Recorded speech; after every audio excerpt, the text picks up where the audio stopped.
पिता शाखं वन्दे वाल्मीकिकोकिलं वाल्मीकिमुनिसिंहस्य कवितावनचारिण छिन्नन् रामकथानादं को न जाति परं गतिम् यत्र यत्र रघुनाथकीर्तनं तत्र तत्र कृतमस्तकाञ्जलिं बाष्पवारी परिपूर्णलोचनं मारुतिं नमत रक्षसान्तकम् मनोजवं मारुततुल्यवेगं जितेन्द्रियं बुद्धिमतां वरिष्ठम् वातात्मजं वानरयूतमुख्यं श्रीरामदूतं शरणं प्रपद्ये दक्षिणे लक्ष्मणोजस्य वामे च जनकात्मजा पुरतो मारुतिस्य तं वन्दे रघुनन्दनं रामाय रामभद्राय रामचन्द्राय वेदसे रघुनाथाय नाथाय सीताया पतये नमः रामं रामानुजं सीतं भरतं भरतानुजम् सुग्रीवं वैष्णूनं च प्रणमामि पुनः पुनः लोकाभिरामं रणरङ्गधीरं राजीवनेत्रं रघुवंशनाथं कारुण्यरूपं करुणाकरं तं श्रीरामचन्द्रं शरणं प्रपद्ये। सीताराम लक्ष्मण हनुमान की जय। তো ভগবান শ্রী রামচন্দ্রের পুত পবিত্র লীলা কথা শ্রবণ করার জন্য তোমাদের আগ্রহ দেখে আমি খুব খুশি হয়েছি। ভগবান রামচন্দ্রের বাল্য লীলা বড়ই আকর্ষণীয়, বড়ই মধুর, মধুর সরস আর অতি মনোভাবন। মধুর, অত্যন্ত মধুর, সরস, অত্যন্ত রসযুক্ত, মন অতি ভাবন, মনকে মোহিত করে দেয়। আর কি মঙ্গল ভবন অমঙ্গল হারি, সবকিছু মঙ্গল করে আর সব অমঙ্গলকে হরণ করে। হ্যাঁ, তো এই হচ্ছে ভগবানের লীলা। তো দশরথ মহারাজ হচ্ছেন ভগবান রামচন্দ্রের পিতা। আহ রামচন্দ্র রায়ের কয় ভাই ছিল তারা জানো? কেউ বলতে পারো রামচন্দ্ররা কয় ভাই ছিল? হাত তোলো, বলো দাদা। কয় ভাই ছিল রামচন্দ্র, বলো। চার ভাই। নাম কি? চার ভাই রাম, ছিল প্রভু। লক্ষ্মণ, ভরত, শত্রুঘ্ন। হম। কে কার সাথে থাকতো? লক্ষ্মণ কার সাথে থাকতো? শত্রুঘ্ন কার সাথে থাকতো? হম। রামের হ্যাঁ বলো, কীর্তিমান বলো। রামের সঙ্গে থাকতো কে থাকতো? লক্ষণ। লক্ষণ। আর ভরতের সাথে? শত্রুঘ্ন। শত্রুঘ্ন, গুড। বাহ, তোমরা থেকে অনেক কিছু জানো। Thank you. তো যখন বাচ্চারা ছোট থাকে সবাই ওদেরকে ভালোবাসে। এ, দেখবে সবাই চুমু দেয়, হাত দিয়ে বউ করে, হ্যাঁ, আদর করে, হ্যাঁ, কোলে নিয়ে দোল খায়। হ্যাঁ, বাচ্চাদের, ছোট বাচ্চাদেরকে সবাই ভালোবাসে। আর ভগবান তো তিনি এত আকর্ষণীয়। ভগবান রামচন্দ্রের রূপ বলা হয় যে কি দুর্বা দলশ্যাম। কৃষ্ণের রূপ হচ্ছে শ্যাম বর্ণ, কৃষ্ণের রূপ করতে নীল কালারের। আর রামচন্দ্রের রূপ ছিল দুর্বাঘাস। মানে দুর্বাঘাস যেরকম রং হয়, পুরো দেহটা, রামচন্দ্রের পুরো বডিটা ছিল দুর্বাঘাসের রং। মানে নতুন দুর্বাঘাস, কচি দুর্বাঘাস জন্মালে যেরকম রং হয়, তোমার রামচন্দ্রের গায়ের রং ছিল সেরকম। তো সেরকম একজন পুরুষ, মনে করো তোমার সামনে একটা বাচ্চা, ছোট বাচ্চা, কচি দুর্বাঘাসের মতো তার গায়ের রং, পুরো শরীরটা। আর তার চোখগুলো ছিল পদ্ম ফুলের মতো। আজকে আমি পদ্ম ফুল পেয়েছি, মজার ব্যাপার আছে, আজকে পয়লা বৈশাখে আমি পদ্ম ফুল পেয়েছি। কি সুন্দর, আমি ভগবানকে দিয়েছি আজকে পদ্ম ফুল। আমার খুব খুব আনন্দ লাগছে। পদ্ম ফুলের মতো তার চোখগুলো ছিল। তারপর হচ্ছে তার নাভি ছিল পদ্ম ফুলের মতো, তার চরণ ছিল পদ্ম ফুলের মতো, তার হাত ছিল পদ্ম ফুলের মতো, এত সুন্দর রূপ। তো পুরো অযোধ্যা, দশরথ মহারাজ তো প্রেমে পড়েছে, মায়ে মায়েরা তো প্রেমে পড়েছেই, পুরো অযোধ্যাবাসী শিশুদের প্রেমে পড়ে গেছে। অযোধ্যায় সবাই ভিড় জমিয়েছে রাজপ্রাসাদে দেখার জন্য, লাইন ধরে দেখছে। আহা কি সুন্দর ছেলে, অপূর্ব অপূর্ব অপূর্ব রূপ। তারা যখন কথা বলছিল, ওই ছোট্ট বাচ্চারা কথা বলে না, ওয়া ওয়া করে কথা বলে, ওরা যখন বুলি করছিল, দশরথের মনে হচ্ছিল এটা যেন মিউজিক বাজছে, মিউজিক, গান বাজে না? তোমাদের প্রিয় মিউজিক আছে না? প্রত্যেকের একটা প্রিয় মিউজিক থাকে, প্রিয় গান থাকে। তো তোমার প্রিয় গানটা যদি বাজে তোমার কেমন লাগে? খুব আনন্দ লাগে, খুব মজা লাগে, ওহ কি সুন্দর, কি সুর, কি সুর, আহা, মনটা গলে যাচ্ছে। সেরকম মানে এই শিশুরা, এই চার, রাম লক্ষ্মণ ভরত শত্রুঘ্ন, চার, চারজন বাচ্চা, ওরা যখন শব্দ করছে, দশরথ দশরথের কাছে মনে হচ্ছে যেন একটা মিউজিক বাজছে, মানে প্রিয় মিউজিক, প্রিয় গান বাজছে, এরকম মনে হচ্ছে। এবং তিনি ভক্তির রজ্জুতে অযোধ্যার নাগরিকদের হৃদয়ে বন্দী হয়ে পড়েছে। মানে তারা, মানে কেমন যেন একটা আকর্ষণ অনুভব করছে রামের প্রতি, লক্ষ্মণের প্রতি, ভরতের প্রতি, শত্রুঘ্নের প্রতি। এই আকর্ষণ কোথা থেকে এলো কেউ জানে না। মানে এটা মনে যেন মনে হচ্ছে যে একটা চুম্বকের মতো আকর্ষণ করছে, হ্যাঁ, সবাইকে। তো একদিন এ- এ- এ- এ- শোনো, এবার শুরু হচ্ছে লীলা। একদিন শিশুরা, চার, চার শিশু, তাদের দোলনায় কান্না করছে অবিরত ভাবে। চারজনকে চারটা দোলনায় রাখা হয়েছে পাশাপাশি। আহ, চারজন কান্না শুরু করে দিয়েছে, এমন ভাবে কান্না করছে। বাচ্চারা তো কান্না করে, তোমরা ভালো জানো আমার থেকে, তাই না? আর এমন কান্না করছে, কান্নার থামাবেই না। মায়েরা লাড্ডু দেখাচ্ছে, খেলনা দেখাচ্ছে, আদর করছে, দোল খাওয়াচ্ছে, কোনোভাবেই কান্না থামছে না। হ্যাঁ, নানাভাবে কান্না থামানোর চেষ্টা করছে, কোনোভাবেই কান্না থামছে না।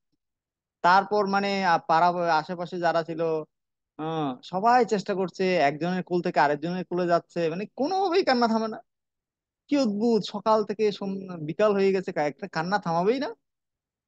এখন তিনজন মা, কৌশল্যা, কৈকেয়ী, সুমিত্রা, তাই তো, তারা মানে খুব বিভ্রান্ত। কি করবে এখন? এই কান্না থামায় না কেন? এই বাচ্চাগুলো এত কান্না করে কেন? কি এমন আমরা দিচ্ছি না ওদেরকে? আমরা ভালো খাবার দিচ্ছি, দুধ দিচ্ছি, আদর করছি, সুন্দর সুন্দরভাবে রেখেছি, কত ভালোবাসি তাদেরকে, সবাই কত দেখতে চায়, তারপরে তো কান্না করে কেন? কি এমন তারা পাচ্ছে না যেটার জন্য তারা কান্না করছে? তখন তারা সিদ্ধান্ত নিলেন, এটা বুঝার ক্ষমতা আমাদের নাই, গুরুদেবকে ডাকি। গুরুদেবকে, না তুমি গু- সেখানে থাকো। গুরুদেবকে জানো? তাও হ্যাঁ, না। জানো না? রঘুবংশের গুরুদেব, হ্যাঁ, দশরথ মহারাজের কুলগুরু, তিনি ছিলেন বশিষ্ঠ মুনি। মনে রাখবে, কেমন, এতে কুইজ হবে, কুইজে আসবে। বশিষ্ঠ মুনি হচ্ছে গুরুদেব, ঠিক আছে, দশরথ হুম। মহারাজের কুলগুরু। এবং রামচন্দ্রও কিন্তু বশিষ্ঠ মুনির কাছ থেকে শিক্ষা নিয়েছিলেন ছোটবেলায়। তো বশিষ্ঠ মুনি বশিষ্ঠ মুনি যখন আহ, আসলেন দেখতে, তিনি দেখছেন যে বাচ্চাগুলো কান্না করে, প্রচন্ড কান্না করছে। ভালোভাবে তিনি খেয়াল করলেন, মানে লক্ষ্য করলেন কেন তারা কান্না করছে। তিনি দেখলেন রাম প্রথম দোলনায় কে আছে? দোলনায় থাকে না, বাচ্চারা কোথায় থাকে? দোলনায় থাকে তো না। প্রথম দোলনায় কে আছে? রাম আছে। সেকেন্ড দোলনায় আছে ভরত। দ্বিতীয় দোলনায় কে আছে? মনে রাখো, প্রথম দোলনায় কে আছে? রাম, ঠিক আছে। দ্বিতীয় দোলনায় কে আছে? ভরত। তৃতীয় দোলনায় কে আছে? শত্রুঘ্ন, ঠিক আছে। তারপর পরের দোলনায় আছে লক্ষণ, ঠিক আছে। এইভাবে আছে।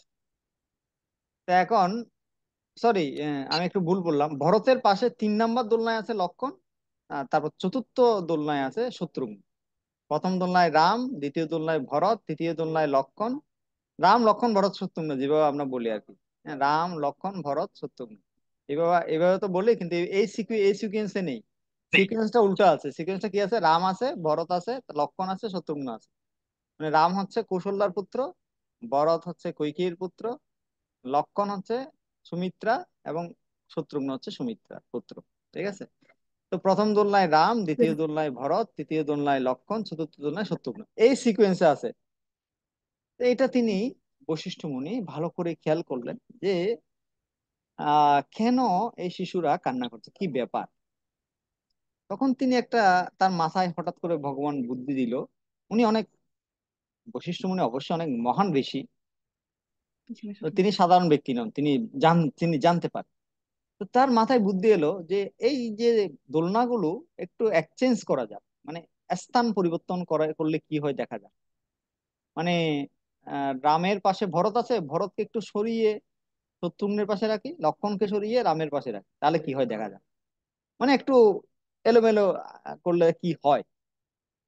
তো তিনি কি করলেন, স্থান পরিবর্তন করে দিলেন।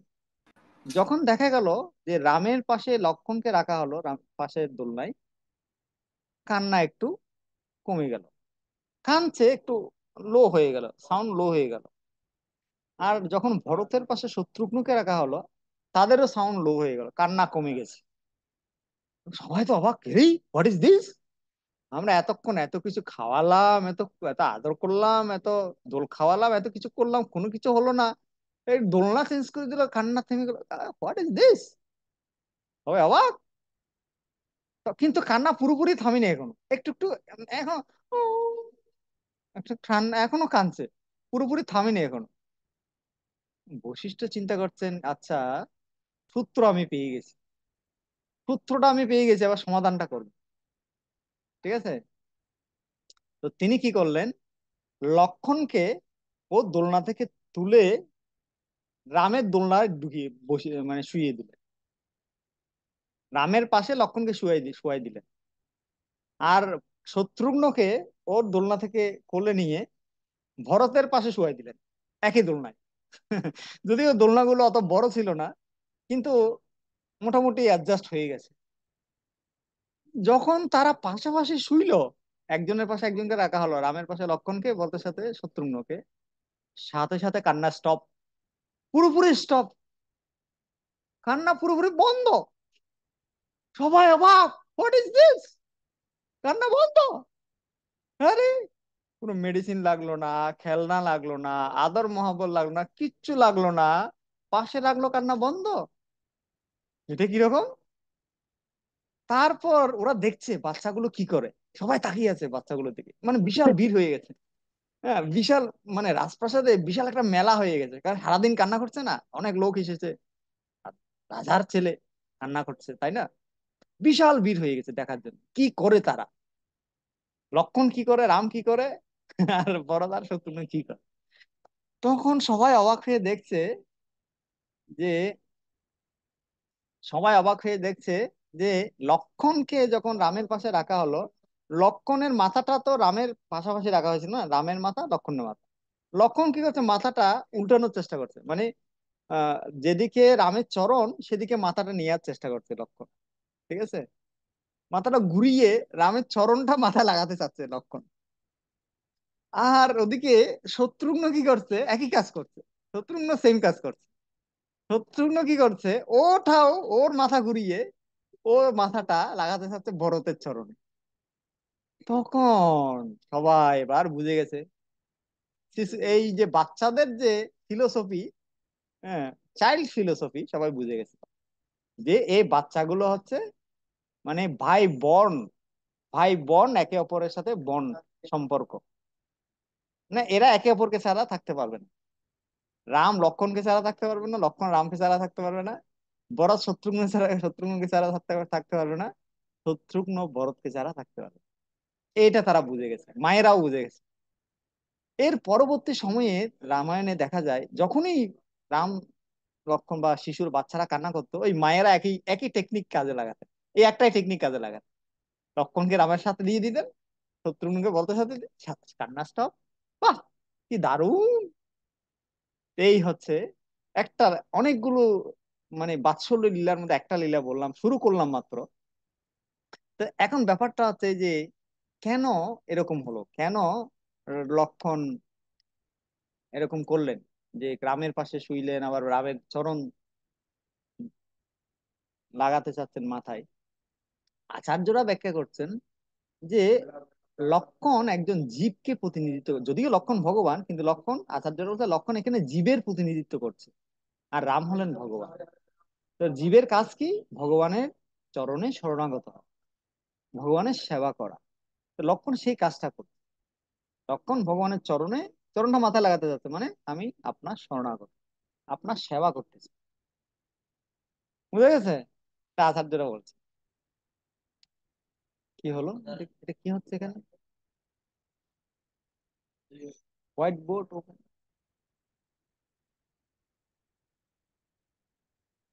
হরে কৃষ্ণ, শোনা যাচ্ছে? আমার কথা শোনা যাচ্ছে? হ্যাঁ প্রভু। হ্যাঁ প্রভু, হ্যাঁ প্রভু, হ্যাঁ প্রভু। হ্যাঁ প্রভু। আচ্ছা, তাহলে লক্ষণ কাকে সেবা করতে যাচ্ছে? ভগবানকে।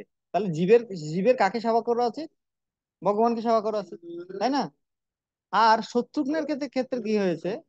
শত্রুঘ্ন তার মাথাটা চরণটা লাগাতে চাচ্ছে, সরি তার মাথাটা লাগাতে চাচ্ছে ভরতের চরণে। তো ভরতকে আচার্যরা ভরত কিন্তু ভগবান, ভরতও ভগবান, এটাও ঠিক আছে, কিন্তু আরেকটা অ্যাঙ্গেল থেকে আচার্যরা বলছেন ভরত হচ্ছে শুদ্ধ ভক্ত। He is a pure devotee of Lord. কেন? কারণ ভরতের হিস্টোরি তোমরা যদি রামায়ণে পড়ো, তোমরা অবাক হয়ে যাবে ভরত কত মহান ছিলেন, কত মহান শুদ্ধ ভক্ত ছিলেন ভরত। এটা নিয়ে আমি ঘন্টার পর ঘন্টা বলতে পারবো, ভরতের গ্লোরিস অফ ভরত। তো যাই হোক, ভরত ছিলেন ভগবানের শুদ্ধ ভক্ত। আর শত্রুঘ্ন চিন্তা করছে আমি রামকে সেবা করব, ভগবানকে সেবা করব, ওরকম যোগ্যতা আমার নেই। ওরে বাপরে বাপ, ভগবানকে সেবা করলে অপরাধ হবে, আমার এই ভগবানের ডাকে বাসে আমি থাকতে পারবো না, অত যোগ্যতা আমার নেই, আমি শুদ্ধ ভক্তের সেবা করি। শুদ্ধ ভক্ত চরণেরু ভজন অনুকূল, ভকত সেবা পরম সিদ্ধি প্রেম লতিকার মূল। এটা এই ফিলোসফি লক্ষণ শত্রুঘ্ন জানতো। ও বাচ্চা সময় থেকে জানতো, চিন্তা করে দেখ কত বুদ্ধিমান বাচ্চা। হ্যাঁ, ও জানে যে ভগবানকে ডাইরেক্ট সেবা করতে গেলে ঝামেলা আছে, আগুনের বেশি কাছে গেলে হাত পুড়ে যাবে, সেজন্য বাবা দূরে থাকাই ভালো। আবার বেশি দূরে গেলে ঠান্ডা হয়ে যাবে, ঠান্ডায় মরতে হবে। সেজন্য হচ্ছে না, আমি মাঝামাঝি থেকে শুদ্ধ ভক্তকে সেবা করলে ভগবানকে আমি এমনিতেই পাবো। সেজন্য সে ভরতকে সেবা করতে চাইছে। তো আচার্যরা বলছেন যে দুটাই সঠিক, ভরতও সঠিক, লক্ষণও সঠিক। কেন? ভরত চাইছে ভগবানকে সেবা করতে, আর লক্ষণ চাইছে শুদ্ধ ভক্তকে সেবা করতে। আমাদেরকে দুটাই করতে হবে, ভগবানকেও সেবা করতে হবে, শুদ্ধ ভক্তকেও সেবা করতে হবে। ঠিক আছে? এবং যতক্ষণ পর্যন্ত জীব ভগবানকে সেবা করবে না, শুদ্ধ ভক্তকে সেবা করবে না, ততক্ষণ পর্যন্ত তাদেরকে কান্না করতে হবে। কান্না কান্না, যে যে বাচ্চারা কান্না করছিল সেরকম কান্নাই করতে হবে। They can not be happy, তারা সুখী হতে পারবে না। বুঝা গেছে? এটা আচার্যরা শিক্ষা দিয়েছে। এইবার আসে আরেকটা লীলা, কাকভূষণ্ডী। তোমরা নাম শুনেছো কাকভূষণ্ডী? না, নাম শুনেছো কাকভূষণ্ডী? কারা কারা কাকভূষণ্ডীর নাম শুনেছে? একটা কাক ছিল, রামলীলা বলতো, রাম ভক্ত কাক, রাম ভক্ত কাক। কাক আবার রাম ভক্ত হয়? What is this! কাক তো শনিদেবের বাহন, কাক আবার রাম ভক্ত হয় নাকি? হ্যাঁ, এরকম জানো তোমরা কাকভূষণ্ডীর কাহিনী? হ্যাঁ, জানো? জানো না? কাকভূষণ্ডী জগন্নাথের লীলাতেও আছে কাকভূষণ্ডীর কথা। যে ইন্দ্রদ্যুম্ন রাজা যখন আহ ব্রহ্মাকে আনতে গিয়েছিলেন, তখন পুরো জগন্নাথ মন্দিরটা ডুবে গিয়েছিল, মাটি চাপা পড়ে গিয়েছিল। তখন ইন্দ্রদ্যুম্ন এসে খুঁজে পাচ্ছেন না মন্দিরটা কোথায়। আরেকজন রাজা এসে বলছে এটা আমার মন্দির। তখন ওই ইন্দ্রদ্যুম্নের সাথে ওই রাজার মানে বাকবিতণ্ডা হচ্ছে। তখন কাকভূষণ্ডী সাক্ষী দিয়েছে, কাকভূষণ্ডী বলছিল এটা আসলে ইন্দ্রদ্যুম্ন রাজার মন্দির। সেই কাকভূষণ্ডী, তিনি হচ্ছেন রামের মহান ভক্ত। কাকভূষণ্ডী তিনি রাম, তার একটা আশ্রম আছে, কাকের আশ্রম। What new thing! কাক has a, crow has a ashram, temple. কাকের কাকের একটা আশ্রম আছে, কাকভূষণ্ডীর একটা আশ্রম আছে। সেই আশ্রমে সে কি করে জানো? সে রাম কথা বলে। আশ্রমে কাক বলে রাম কথা। হরে কৃষ্ণ! আমরা শুনেছি কাক বলে কা কা, আর এই কাক হচ্ছে অদ্ভুত, সে বলে রাম কথা। আর তার কাছ থেকে রাম কথা শোনার জন্য কে আসে জানো? সব থেকে শ্রেষ্ঠ পাখি, পাখিদের রাজা। পাখিদের রাজাকে, পাখিদের রাজাকে, হ্যাঁ, শ্রেষ্ঠ পাখিটাকে দেখি কে জানে, বুদ্ধিমান বুদ্ধিমতী কে আছে দেখি, কারোসি হাত তুলে বলো। ঈগল। হ্যাঁ, কাছাকাছি গেছো, আরেকটু কীর্তিমান। আমি ঈগল। না, হয়নি। ঈগলদের এর মধ্যেই ওই জাতেরই নাম, স্পেসিফিক একটা নাম আছে, একটা পাখি আছে ভগবানের বাহন, ভগবান বিষ্ণুর বাহন, তার পিঠে চড়ে বিষ্ণু উড়ে বেড়ায়, সেই পাখি। প্রভু মানে এখন তো এসেছো, লাইনে এসেছো। গরুর দেব। গরুর দেব হচ্ছে পাখিদের রাজা। ঠিক আছে, মনে থাকবে। এই কুইজ কুইজ কুইজ কুইজ আসবে। পাখিদের রাজা। হ্যাঁ, পাখিদের রাজা খেয়ে গরুর দেব। তো রাজা কখনো কি প্রজার কাছ থেকে, যে মনে করো তুমি হচ্ছ প্রেসিডেন্ট, তুমি কি কখনো ওই না মুচির যখন মুচির কাছে যাবে, একটু রাম কথা বলো মুচি ভাই, তুমি তুমি বলো রাম কথা, আমি বসে শুনি, তুমি যাবে কখনো মুচির কাছে রাম কথা শুনতে? যাবে? তুমি হলে যাব না। কিন্তু গরুর দেব গিয়েছে। গরুর দেব পাখিদের রাজা। তিনি মানে শ্রেষ্ঠ ভক্ত ভগবানের, কিন্তু তিনি আহ, এসেছেন কাকভূষুণ্ডির কাছে রামকথা শোনার জন্য। তো রামকথা হচ্ছে এতই আকর্ষণীয় যে সেখানে কে শ্রেষ্ঠ, কে নিকৃষ্ট, কে রাজা, কে প্রজা, ওগুলোর কোনো ভেদাভেদ নেই। কাককে জেনারেলি বলা হয় সব থেকে নিকৃষ্ট পাখি, থার্ড ক্লাস পাখি না। কাককে কেউ পাত্তা দেয়? ডিল মারার। কিন্তু সেই কাক যখন রাম ভক্ত হয়ে গেল, কাকও মহান হয়ে গেল। কাকও মহান হয়ে যায় যদি সে ভগবানের ভক্তি করে। তো এটাই হচ্ছে কথা। মুচি হয়ে শুচি হয় যদি কৃষ্ণ ভজে, শুচি হয়ে মুচি হয় যদি কৃষ্ণ তেজে। এটা বলা হয়েছে। তো যা হোক, আমি বেশি বাড়াবাড়ি করছি, মানে বক বক বেশি, আমি আমার মুখটা হচ্ছে এই একবার বেরোলে আর থামেই না। যা হোক, তো কাকভূষুণ্ডী আর শিব, শিবজি, শিবজি তো বুঝো কত বড় বৈষ্ণব। শিব আর কাকভূষুণ্ডী দুইজন তারা এসেছে আহ, রামের বাল্যলীলা উপভোগের জন্য অযোধ্যাতে এসেছে। নরদেহে ছিলেন বলে শিব এসেছে মানুষের বেশে, তাই শিবকে কেউ চিনতে পারেনি। আর কাকভূষুণ্ডী তো কাকের বেশে আছে, কাকে আর কে চিনবে, তাই না? কাক যে ভক্তটা কে চিনবে? তো রামের ভক্তিতে রঞ্জিত হয়ে পরম আনন্দে যুক্ত হয়ে তারা রামের গুণগান গাইছেন। হ্যাঁ, রাম রাম নাম গাইছেন এবং পথে পথে ঘুরে ঘুরে রামলীলা কীর্তন করছেন। তো জননীগণ, কাকভূষণের সাথে মানে রামের অনেক লীলা আছে। আহ মানে কাকভূষণ্ডী, রাম যখন মানে খেতেন না, এগুলো আমি পরে বলবো, পরে আছে এগুলো, যদি সময় পাই আর কি। সময় তো আর 12 মিনিট আছে, আমি কতক্ষণ বলতে পারবো জানি না। অনেক সুন্দর সুন্দর লীলা আছে রামের, তোমার রামচন্দ্রের বাল্য লীলা খুব মধুর, খুব আকর্ষণীয়। তো মায়েরা, মানে এই চারজন ছেলে তো, মায়েরা নজর লাগার জন্য, মানে কুদৃষ্টি লাগে না, বলো নজর লেগেছে আমার ছেলের উপর, নজর লেগেছে, কুনজর লেগেছে বলো না। তো কুনজর যেন না লাগে সেজন্য মায়েরা কি করতেন, ওই একটা ঘাস, ঘাস ছিঁড়ে, আহ ঘাস ছিঁড়ে, মানে সরাসরি তাকাতেন না বাচ্চাদের দিকে, আগে ঘাসটা ছিঁড়ে ফেলে দিতেন, তারপর তাকাতেন যাতে কুনজর না লাগে। এটা একটা এটা একটা কালচার, সনাতন কালচার। তারপর হচ্ছে চার ভাই, রূপ গুণ সদাচার অনেক, মানে এত এত সুন্দর ছিলেন, তবুও যেন মানে রামচন্দ্র একটু বিশেষ আকর্ষণীয় ছিলেন তাদের মধ্যে। তার অন্তরে ছিল কৃপারূপ চন্দ্র, চন্দ্র চন্দ্রের আলোকের স্নিগ্ধতা, মানে তার মধ্যে একটা কৃপা, মানে চাঁদের আলোর মতো শীতল একটা কৃপা, আর স্মিত হাসি তার মুখে সবসময়। মা সন্তানকে কখনো কোলে নিয়ে কোলে নিতেন, আবার কখনো দোলনায় শয়ান দিয়ে বাছা আমার, বাছা আমার বলে বলে দোল দিতেন। তোমরা এগুলো ভালো জানো, তোমাদের মা তোমাদেরকে দোল দিয়েছে, তোমাদের এক্সপিরিয়েন্স আছে, ঠিক আছে।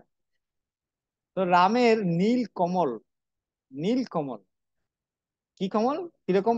কমল মানে পদ্ম ফুল, নীল মানে নীল পদ্ম ফুল। পদ্ম ফুল অনেক রকমের আছে, নীল পদ্ম ফুল সদৃশ ঘন শ্যাম তনুতে ছিল কোটি কামদেবের সৌন্দর্য। নবনীরদ ঘন শ্যাম তনুতে ছিল কোটি কামদেবে, কোটি কাম, কোটি কামদেব, মানে একজন দুজন কামদেব, কোটি কামদেব, কোটি কোটি কামদেব যদি একসাথে আসে যেরকম সুন্দর হতে পারে, ওরে বাপরে বাপ। আমরা কামদেব তো দূরের কথা, ওই নায়ক নায়িকাদেরকে দেখেই বোল্ড হয়ে যায়, বোল্ড আউট হয়ে যায়, কামদেব কি আর আসবে তাহলে চিন্তা করো, মানে কামদেব আসলে কি হবে, আর ভগবান আসলে কি হবে। অরুণাভ শ্রী পাদপদ্মের নখের শুভ্র জ্যোতি দেখে মনে হচ্ছিল যেন রক্ত কমল পদ্ম দলের উপর মুক্তা, মানে তার যে চরণ, তার চরণটা ছিল অরুণাভ। অরুণাভ মানে অরুণ মানে সূর্য, অরুণের আভা, সূর্যের আভার মতো একটু একটু ছিল ওই চরণের, যে কি বলে, আহ এটা কি বলে, চরণ তল, চরণ তলটা ছিল রক্ত মানে একটু অরুণাভ লাল, একটু লালচে ধরনের। এটা ভগবানের একটা লক্ষণ। হম। এবং তার উপরে যে নখ ছিল, নখগুলোকে মনে হচ্ছিল মুক্তার মতো, মুক্তা। মুক্তা দেখেছো তোমরা? মুক্তা সাদা, সাদা মুক্তা শামুকের ভিতরে হয়, সাদা মুক্তা। সে সাদা মুক্তার মতো নখগুলো একদম হোয়াইট, পিওর হোয়াইট। তার চরণতল, তার মানে ভগবানের চরণে, রামের চরণে বজ্র, বজ্র, বজ্রের চিহ্ন ছিল, পতাকার চিহ্ন ছিল, অঙ্কুশের চিহ্ন ছিল। ভগবানের চরণে এরকম অনেক শুভ চিহ্ন থাকে, এরকম অনেক শুভ শুভ চিহ্ন চিহ্ন ছিল। বাচ্চা, কিন্তু তার চরণে এরকম শুভ চিহ্ন। তিনি যখন হাঁটতেন ওই চিহ্নগুলো ঘরে লেগে যেত। হ্যাঁ, আর যে পানি লাগে না, জল লাগে না, পায়ে জল লাগলে কি হয়, ওই ওই জলটা পায়ের ছাপটা যখন পড়ে না, তখন চিহ্নটাও লেগে যায় মাটিতে, ওরকম হতো। তার নুপুরের রুনুঝুনু শব্দ মুনি মনকেও, তার তিনি যখন, তারা যখন হাঁটতেন না, তাদের পায়ে নুপুর ছিল। ছোট বাচ্চাদেরকে নুপুর পরে না মায়েরা? হ্যাঁ, বাচ্চাদেরকে নুপুর পরায়, নুপুর, গুঙুর গুঙুর ঘন্টা বাজে, নুপুরে ঘন্টা দেয়, গুঙুর গুঙুর গুং গুং গুং গুং করে বাজে। তো ওগুলো যেন যখন বাজতো রুনুঝুনু শব্দ, মুনিদের, মায়েদেরকে তো মোহিত করতোই, মুনিদের মনকেও মোহিত করে দিত, মুনি ঋষিদেরকেও মোহিত করে দিত, এরকম বলা হচ্ছে। তার কোটিতে, কোটিতে মানে কি বলে, কোটিতে মানে কোমরে, কোমরে কিঙ্কিনি ছিল, কিঙ্কিনি, কিঙ্কিনি। কিঙ্কিনি হচ্ছে এমন একটা অলংকার যেটা মেয়েরা পরে, মেয়েরা, মেয়েরা কোমরে পরে, তাকে বলা হয় কিঙ্কিনি। তো ওই অলংকারটা ভগবানের কোমরে, চার ভাইয়ের কোমরে ছিল। এবং ত্রিবলী রেখা, তাদের যে উদর ছিল, উদরে ছিল ত্রিবলী রেখা। ত্রিবলী রেখা মানে তিনটা তিনটা রেখা এরকম, এক প্রথম রেখাটা একটু লম্বা, সেকেন্ড রেখাটা একটু কম, মিডল, প্রভু থার্ড রেখাটা একটু কম, আরো কম। ত্রিবলী রেখা। তাদের, প্রভু তাদের পেটে, পেটের যে নাভি, নাভির উপরে ত্রিবলী রেখা ছিল, যেটা হচ্ছে আরেকটা লক্ষণ, তিনি যে ভগবান তার আরেকটা লক্ষণ। গাভীর নাভির গভীরতা, মানে তাদের তাদের রামের যে নাভি, সেটা অনেক গভীর ছিল। তো তুলসীদাস বলছেন যে ভগবানের, ভগবানের রামচন্দ্রের নাভি যে দেখেছে, সে তো ধন্য হয়ে গেছে, তার জীবন ধন্য হয়ে গেছে, তুলসীদাস বলছে। নবকঞ্জলোচন কঞ্জ মুখ কর, কঞ্জ পদ কঞ্জারুণম, শ্রীরামচন্দ্র কৃপালু ভজমন, হরণ ভব ভয় দারুণম। আমি অত গান টান পারি না, আমার কণ্ঠ টণ্ঠ সুন্দর না, একটু মাঝে মাঝে একটু দুইটা মনে পড়লে গায় আর। তো এত সুন্দর ছিল, নাভির গভীরতা যে দেখেছে সে ধন্য হয়ে গেছে, তুলসীদাস বলছে। আজানুলম্বিত সুবিশাল বাহু, মানে তাদের হাতগুলো ছিল না, হাঁটু পর্যন্ত লম্বা। তোমার হাত দেখো, ট্রাই করে দেখো, তোমার হাত কতটুক লম্বা, কতটুক যায়, হাঁটু পর্যন্ত যায় কিনা দেখো, একটু ট্রাই করে দেখো, কতটুক যায় তোমার হাত। দাঁড়িয়ে দেখতে হবে, আর বসে দেখলে হবে না। বসে দেখলে তো এমনিতেই যাবে, দাঁড়িয়ে সোজা হয়ে দেখো কতটুক যায় তোমার হাত। হাঁটু পর্যন্ত যায় তোমার হাত? তোমার আমার হাত যাবে না। না তোমার, প্রভু। তোমার আমার হাত যাবে না, কারণ আমরা ভগবান নই, আমরা তো বদ্ধ জীব। ভগবানের হাত হাঁটু পর্যন্ত লম্বা, বোঝা গেছে, এত লম্বা ছিল। তারপর বলছে কি, যে করভূষণ, হাতে ছিল অনেক সুন্দর অলংকার, অত্যন্ত সুন্দর অলংকার। বুকে, নাকে, বাঘের নখের মতো দ্যুতি ছিল তাদের বুকে, বুকে এরকম উজ্জ্বল ছিল বুকটা, মানে বাঘের নখ যেরকম উজ্জ্বল হয় সেরকম উজ্জ্বল ছিল তাদের বুকটা। সে বাচ্চাদের বুক, চিন্তা করো। কণ্ঠে ছিল রত্নখচিত মণিহার, তাদের কণ্ঠে ছিল রত্নের মণির হার। এবং সুশোভন চিবুক বিশেষ, তাদের যে চিবুক, চিন, সেটা অত্যন্ত সুশোভন।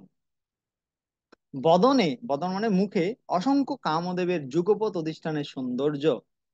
মানে তাদের মুখ, চেহারায় যদি তাকাতো, মনে হতো যে অসংখ্য কামদেব তাদের মুখে বাস করত।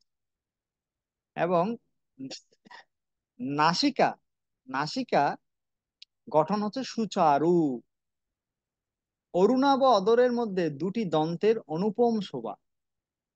মানে দুইটা দাঁত শুধু, তাদের কয়টা দাঁত, বাচ্চাদের কয়টা দাঁত থাকে? হ্যাঁ, বাচ্চারা যখন নতুন নতুন প্রথম প্রথম না, কয়টা দাঁত থাকে? দুটো দাঁত। দেখেছো সেটা তোমার খারাপ মনে আছে তো না? ছোট বাচ্চাদেরকে দেখলে দেখবে দুটো দাঁত, শুধু দুটো দাঁত। এই দুটো দাঁত, কিন্তু অরুণাভ অদর, অদরটা হচ্ছে অরুণাভ, তার মধ্যে দুটো দাঁত, অনুপম, অপূর্ব। ললাটিকার সৌন্দর্য বর্ণনা করা কঠিন। তুলসীদাস বলছেন ওনাদের কপালে যে তিলক ছিল, সে তিলক যে কত সুন্দর ছিল, এটা বর্ণনা করা কঠিন, বর্ণনা করা ভেরি ডিফিকাল্ট। সময় তো চলে যাচ্ছে, আর 4 মিনিট আছে, দেখি। আমি এখনো রূপ বর্ণনা করি, কোথায় লীলা বলবা, কত লীলা বাকি আছে, রূপ বলতে বলতে দিন শেষ হয়ে যাচ্ছে। সুন্দর কর্ণ যুগল, তাদের যে দুইটা কান, আর রুচির কপল, কপল ছিল অত্যন্ত রুচিকর, মধুর, আদো আদো কথা, শ্রুতি মাধুর্য অনুপম। তাদের যে আদো আদো বুলি, আদো আদো কথা শুনতে এত অনুপম, খুব খুব সুন্দর লাগে। জন্মের সময় থেকে বৃদ্ধি পাওয়া সুচিক্কণ কুঞ্চিত কেশদাম, মানে জন্মের সময় থেকে ওই বাচ্চাদের যে চুল হয় না, ওই চুলগুলো তারা একটু একটু বড় হচ্ছে, এগুলো চুলগুলো হচ্ছে আহ, কৃষ্ণের যেরকম কোকড়ানো চুল, সেরকম কোকড়ানো চুল, কোকড়ানো চুল। আর সেগুলো এত সুন্দর, অনবদ্য সৌন্দর্য। মাতা কৌশল্যা সেগুলো সাজিয়ে দিতেন, চুলগুলো সাজাতেন, রামের চুলগুলো সাজিয়ে দিতেন। অঙ্গে, অঙ্গে তার ঢিলে ঢালা পীত বস্ত্র, মানে পোশাক পরিয়েছেন কিন্তু পোশাকটা টাইট করে পরাননি। মানে অত বেশি বাচ্চাদেরকে বেশি টাইট করে পরালে ওরা ব্যথা পায়, তাই ঢিলে ঢালা পোশাক। এবং পীত বস্ত্র, পীত বস্ত্র মানে হলুদ কালারের পোশাক পরিয়েছেন।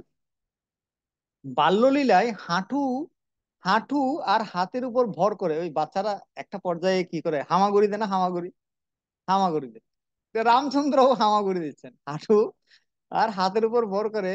হামাদিয়া দৃশ্য যে দেখেছে, ও মাই গড, সে দৃশ্য যে দেখেছে সে তো আর ভুলতেই পারবে না। অপূর্ব দৃশ্য, স্বপ্নেও, স্বপ্নেও কেউ এরকম দৃশ্য দেখতে পাবে না, এরকম দৃশ্য।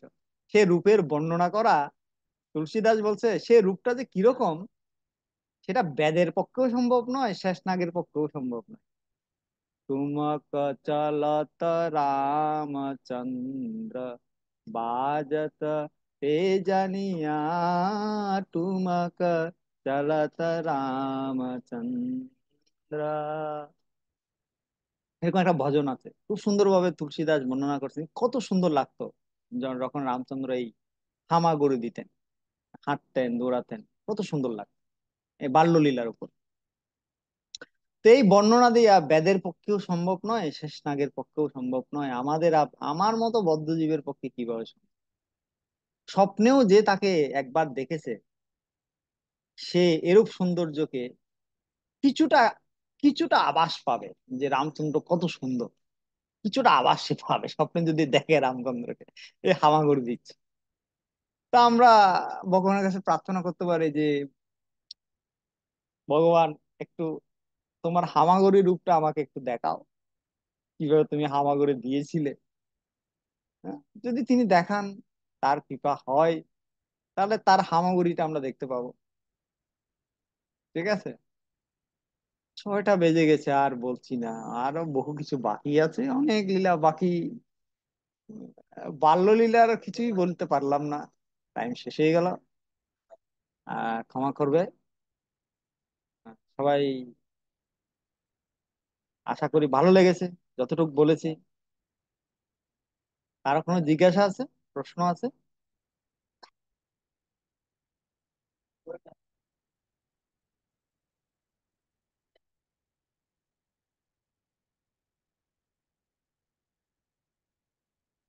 হরে কৃষ্ণ প্রভু, আমার একটা কোশ্চেন আছে। অফকোর্স। আচ্ছা, গুরুদেব গুরুদেবের নামটা কি প্রভু? কার গুরুদেবের? রামচন্দ্রের? হ্যাঁ। বশিষ্ঠ মুনি।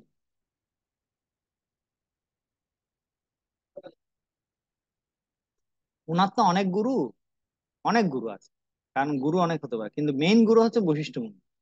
আবার বিশ্বামিত্র মুনির সাথেও তিনি গিয়েছিলেন, বিশ্বামিত্রকে অনেক কিছু শিখেছেন বিশ্বামিত্র থেকে। কিন্তু বিশ্বামিত্র মেইন গুরু নয়, মেইন গুরু হচ্ছে বশিষ্ঠ মুনি। ঠিক আছে, ওকে। ঠিক আছে প্রভু। আর কোনো প্রশ্ন আছে?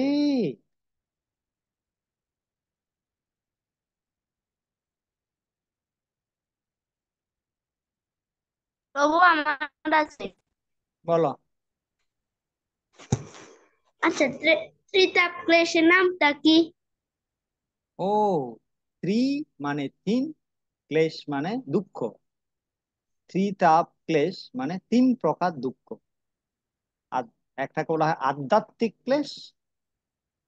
আধ্যাত্মিক ক্লেশ মানে দেহ এবং মন থেকে আমরা যে দুঃখ পাই। দুই হচ্ছে আদি ভৌতিক ক্লেশ। আদি ভৌতিক মানে অন্য জীব থেকে, মশা মাছি সাপ কুকুর এই সেই অন্য জীব থেকে আমরা যে দুঃখ পাই। তিন হচ্ছে আহ আদি দেব। দৈবিক। আদি দৈবিক। আদি দৈবিক মানে এই যে ঘূর্ণিঝড় সাইক্লোন টর্নেডো ভূমিকম্প, প্রায় এই যে প্রাকৃতিক দুর্যোগ, এটা তো আদি দৈবিক ক্লেশ। মনে থাকবে? ঠিক আছে। প্রভু ইয়েস। হ্যাঁ বলো, কে বলছিলে?